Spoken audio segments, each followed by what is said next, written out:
हमरा भूखल वाली कनिया या खैन कर दे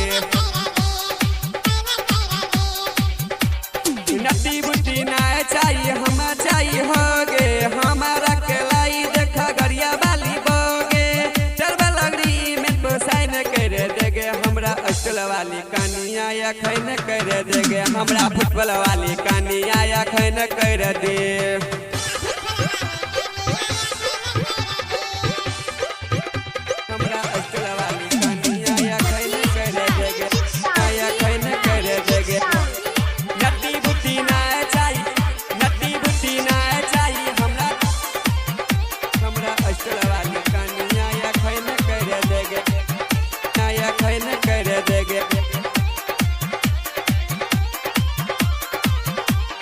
माने सुने मम्मी हेगे हमारो तो बतिया यारावा के शादी देखी इधर को हमार छतिया मम्मी तोहर गोर देवे बो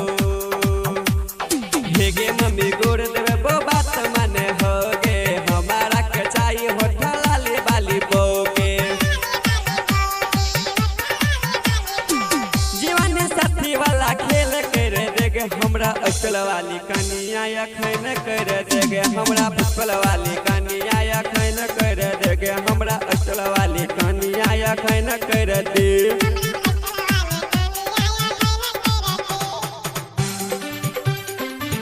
हमरा अष्टल वाली कनिया या खैन कर देगे या खैन कर देगे नटी बुटी ना चाहिए नटी बुटी ना चाहिए हमरा अष्टल वाली कनिया या खैन कर देगे या खैन कर देगे बसंत रिकॉर्डिंग स्टूडियो समदा बाजार सहरसा। सुबह शाम उठी मम्मी चूल्हा चौका कर तो फूल फूल के मोगी जैसन घर में न लड़ तो मनीष के बात मने उनके मनीष कह छो है तो ने दुख गे नई की पुतौआ में मिल तो बड़ी सुख गे राधा कृष्ण के फैन कर देगे हमरा अष्टल वाली कनिया या खैन कर देगे हमरा फुटबॉल वाली कनिया या खैन कर देगे हमरा अष्टल वाली कनिया या खैन कर देगे हमरा फुटबॉल वाली कनिया या खैन कर देगे हमरा अष्टल वाली कनिया या खैन कर दे